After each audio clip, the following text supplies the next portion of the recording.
Video like जरूर कर लीजिए और ऐसे वीडियो लगातार फ्री में पाने के लिए चैनल को तुरंत सब्सक्राइब कर लीजिए और बेल आइकन को जरूर टैप कर लीजिए ताकि आगे भी सारे वीडियो आपको मिलते रहे। यूट्यूब में फॉलो करते हैं तो प्लीज ये वाला फ्री टेलीग्राम चैनल जरूर ज्वाइन कर लीजिएगा। सारे नोटिफिकेशन सारे अपडेट यहीं पे आते हैं, ध्यान रखिएगा। नमस्कार दोस्तों, स्वागत है आप सभी का ऑनलाइन एग्जाम प्रिपरेशन पर, which is the part of study for civil services RO PYQ की सीरीज में आप सभी का स्वागत है। और दोस्तों यहाँ पर हम प्रीवियस ईयर के क्वेश्चंस देख रहे हैं जिसमें हम ज्योग्राफी के क्वेश्चंस पढ़ रहे थे। इसके 5 से 6 पार्ट आ चुके हैं। अगर प्रीवियस पार्ट आप सभी ने नहीं देखे हैं तो चैनल पर जाकर जरूर देख लें। इसके बाद आगे के पार्ट जो आ रहे हैं उनको देखें। इसके पहले हमने कुछ सब्जेक्ट भी कंप्लीट कर लिए हैं, जैसे उत्तर प्रदेश का सामान्य अध्ययन कंप्लीट कर लिया है। फिर हमने अर्थव्यवस्था यानी कि इकोनॉमिक्स पढ़ी थी, पर्यावरण एनवायरनमेंट पढ़ा।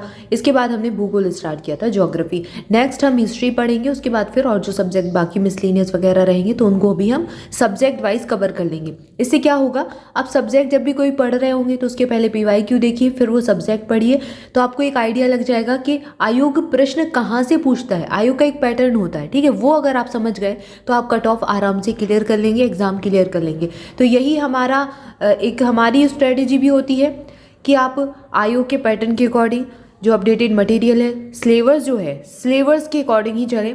क्योंकि देखो, आपको PhD तो करनी नहीं है, PhD करके भी करेंगे क्या किसी भी सब्जेक्ट में। आपका उद्देश्य है सिर्फ एग्जाम को क्रैक करना, एग्जाम को निकालना, और इसी को कहते हैं स्मार्ट स्टडी। अगर आप अच्छे से कुछ चीज़ों को देखकर पढ़ते हैं तो कुछ ज़्यादा वो नहीं है कि ज़्यादा कठिन नहीं है। जितना समय दिया गया, जितनी समय सीमा है उसमें आप आराम से सिलेबस कंप्लीट कर लेंगे, आराम से पढ़ लेंगे और कट ऑफ क्लियर कर लेंगे। प्रश्न आप बस थोड़ा सा जरूर देख लें कि किस किस टॉपिक से हर बार प्रश्न पूछे जाते हैं और कैसे टॉपिक पूछे जाते हैं। तो उन्हीं टॉपिक को आपको इतने अच्छे से पढ़ लेना है कि उस टॉपिक से कैसा भी प्रश्न आ जाए वो आपसे बन जाना चाहिए। क्लियर है? चलिए स्टार्ट करते हैं। यहाँ पर प्रश्न दिया गया है, भारत में कुल उत्पादित विद्युत में परमाणु शक्ति का भार है।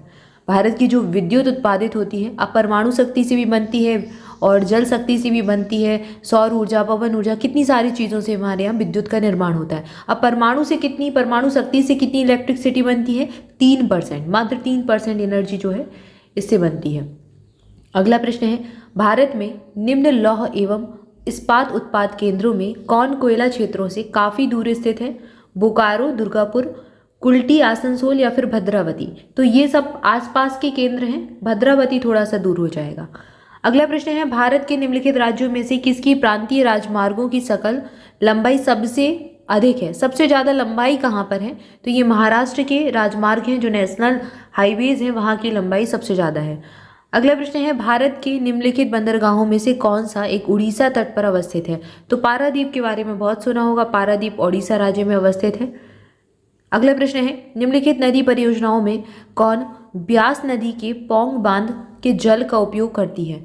अब ये आपको जरूर पढ़ना है, जैसे बांध पढ़ें, नदियाँ पढ़ें, थोड़ा सा इनको, ये जो टॉपिक है ना, इनसे अंदर से प्रश्न पूछे जाते हैं, डीपली प्रश्न पूछे जाएंगे, कुछ अलग से बना के प्रश्न पूछे जाएंगे। तो इस टॉपिक को आपको बहुत अच्छे से इसका अध्ययन करना है। पूरे अब्बाह तंत्र जितने हैं भारत के, गंगा नदी का अब्बाह तंत्र, कावेरी अब्बाह तंत्र, मतलब उत्तर भारत से दक्षिण भारत तक सारी नदियों के अब्बाह तंत्र अच्छे से पढ़ लेने, उनकी सहायक नदियाँ पढ़ लेनी है।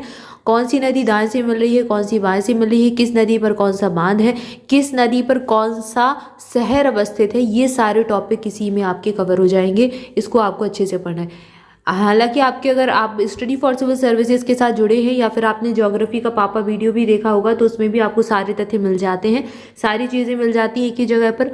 और ऑनलाइन एग्जाम प्रिपरेशन पर भी अगर आप लगातार जुड़े रहेंगे तो यहाँ पर भी एक पूरा अच्छे से आपको ये कवर करा दिया जाएगा। लेकिन अगर आप सब्जेक्ट पढ़ना स्टार्ट कर रहे हैं या फिर आप हमारे पेड बैचेस से जुड़े हैं तो आप इस प्रकार से चीज़ों को पढ़ सकते हैं। अब अगला प्रश्न है, निम्नलिखित नदी परियोजनाओं में कौन ब्यास नदी के पोंग बांध के जल का उपयोग करती है? तो ये इंदिरा गांधी नहर परियोजना जो है ये इसका यूज़ करती है। अब यहाँ पर कुछ युग्म दिए गए हैं, बताना है कौन सा सही सुमेलित नहीं है। सरदार सरोवर बांध नर्मदा नदी पर बनाया गया है, तलैया बांध कोनार नदी पर नहीं है, गांधी सागर बांध चंबल पर है, और नागार्जुन सागर, ये बहुत एग्जाम में पूछा जाता है, नागार्जुन सागर, गांधी सागर, राणा प्रताप सागर, गांधी सागर, राणा प्रताप सागर दोनों चंबल नदी पर है, मध्य प्रदेश राजस्थान में, और तलैया बांध कोनार पे नहीं है, सरदार सरोवर नर्मदा नदी पर है। तो ये इम्पॉर्टेंट है। अगला प्रश्न है, भारत में लिग्नाइट कोयले का सबसे ज़्यादा जमाव पाया जाता है? ये प्रश्न रिपीटेड हुआ है। लिग्नाइट कोयला का जमाव सबसे ज़्यादा तमिलनाडु में है। निम्न में से कौन सा तट कोच्चि बंदरगाह से संबंधित है? तो कोच्चि बंदरगाह किस तट पर है? मालाबार तट पर है। ये कुछ तट है, जैसे कि उत्तरी सरकार तट, ये कोंकण तट है, कोरोमंडल तट है, यहाँ पर मालाबार तट है। तो ये तट के बारे में भी एक बार मैपिंग जब पढ़ेंगे उसमें सारी चीज़ें कवर करा देंगे। आप भी ये टॉपिक नोट करते जाएं कि आपको ये सारी चीज़ें पढ़नी है। कोंकण रेलवे जोड़ता है, ये किस किस को जोड़ेगा? तो ये रोहा से मैंगलोर को जोड़ता है। कोंकण रेलवे रोहा से मैंगलोर को जोड़ता है। भारत में सर्वप्रथम खनिज तेल का कुआं खोदा गया था, ये डिगबोई में, असम के डिगबोई में। भारत में प्रथम जल विद्युत संयंत्र की स्थापना की गई थी, दार्जिलिंग में की गई थी। निम्नलिखित में से कौन सा एक प्रवाल द्वीप है? तो यहाँ पर प्रवाल द्वीप कौन से हैं भारत में? लक्षद्वीप है। लक्षद्वीप में बहुत सारे प्रवाल द्वीप हैं, लगभग ये प्रवाल द्वीप से मिलकर ही बना हुआ है। फ्रांस और स्पेन के बीच सीमा बनाने वाला पर्वत है, तो पेरिनीज एक पर्वत है जो फ्रांस और स्पेन के बीच में सीमा बनाता है। ये वर्ल्ड ज्योग्राफी का पार्ट हो गया। भारत की निम्न फसलों में से किस फसल के अंतर्गत उसके शुद्ध सकल कृषि क्षेत्र के सिंचित क्षेत्र का सर्वाधिक प्रतिशत है? तो इसमें गन्ना हो जाएगा सही उत्तर। निम्नलिखित में से कौन सा खनिज केरल में बहुतायत से मिलता है? सबसे ज्यादा केरल में, ये जो ऑप्शन दिए गए इनमें मोनाजाइट, मोनाजाइट जो अयस्क है, जो खनिज है, ये केरल में मिलता है। अब यहाँ पर दो सूचियाँ दी गई हैं, मिलान करना है। आल्पस पर्वत कहाँ पर? तो ये बलित पर्वत है एक प्रकार का। वो जेज पर्वत जो है ये एक भ्रंशोत्स पर्वत है। विंध्य पर्वत कैसा है? विंध्य तो भारत में ही है और ये एक प्रकार का विशिष्ट पर्वत है। फ्यूजियामा जापान का है और ये एक ज्वालामुखी पर्वत है। अब ये पर्वतों के प्रकार दिए गए हैं, जब हम पर्वत पढ़ेंगे ज्योग्राफी में तो उसमें सारी चीज़ें यहाँ आ जाएंगी, एग्जाम्पल भी आ जाएंगे। अगला प्रश्न है, वर्तमान मुंबई बंदरगाह के दबाव को कम करने के लिए कौन से पत्तन का निर्माण किया गया था? ये प्रश्न भी एग्जाम में, कई सारे अलग अलग एग्जाम में, एमपीबीएससी में और भी अदर स्टेट के एग्जाम में पूछा गया है। न्यावा सोवा एक बंदरगाह है जिसका निर्माण मुंबई बंदरगाह के दबाव को कम करने के लिए किया गया था। काफी पहले का प्रश्न है, पुराना, ये पहले पूछे जाते थे ऐसे प्रश्न। अगला प्रश्न है, अंसी घाटियां पाई जाती हैं, ये कहाँ पर? ये कास्ट प्रदेश में मिलती हैं। निम्नलिखित में से कौन भूमध्य रेखीय जलवायु के अंतर्गत नहीं पाया जाता? तो कांगो, गैवन और जैरे आता है, इथियोपिया नहीं आता। ये थोड़ा सा इंपॉर्टेंट टॉपिक है, इसको जरूर पढ़ेंगे वर्ल्ड मैपिंग में हम।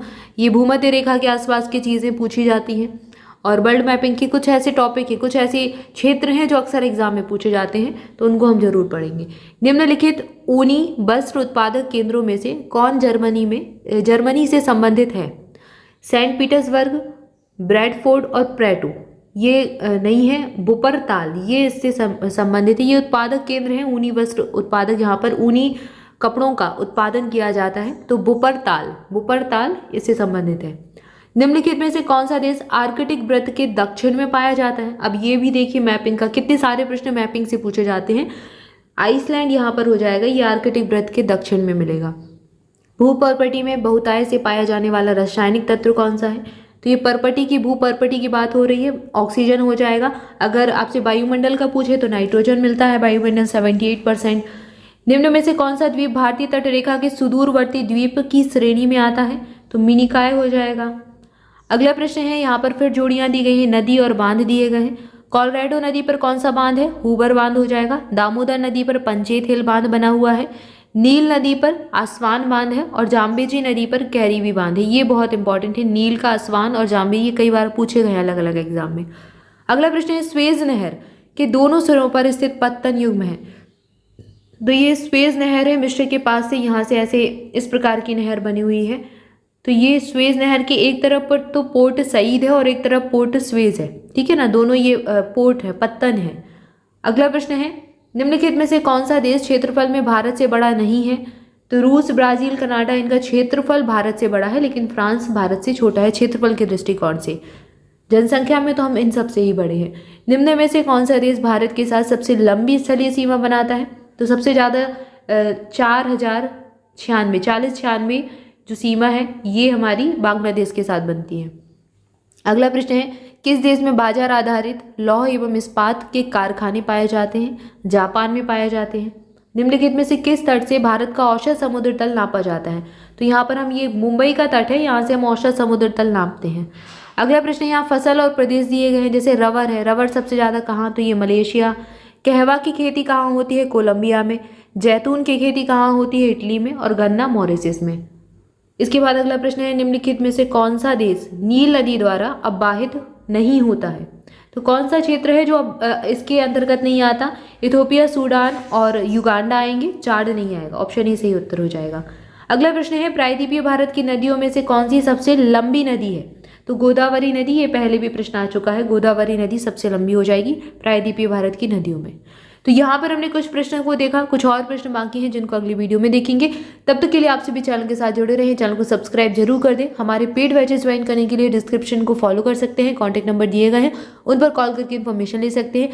इसके अलावा स्टडी फॉर सिविल सर्विसेज का एप्लीकेशन भी लॉन्च हो चुका है, एंड्रॉयड पर उपलब्ध है, तो आप सभी ऐप को इंस्टॉल करके भी अपने जो भी एग्जाम है उसकी तैयारी कर सकते हैं। काफ़ी सारे इनिशिएटिव यहाँ पर लाए जा चुके हैं और धीरे धीरे जैसे जैसे आपके एग्जाम आते हैं तो नई नई आपकी जो इनिशिएटिव है वो लाए जाते हैं। जैसे टेस्ट सीरीज एग्जाम के रिलेटेड मटेरियल है, सारी चीज़ें आपको एप्लीकेशन पर मिल जाएंगी और आप बहुत आराम से एप्लीकेशन को यूज़ कर सकते हैं। यूज़ करना बहुत ही आसान है, तो तुरंत जाइए इंस्टॉल कीजिए और आपको 5 स्टार रेटिंग भी जरूर दीजिएगा। Thank you for watching this video. स्वस्थ रहे, मस्त रहे, मुस्कुराते रहें, पढ़ाई करते रहें। Thank you so much.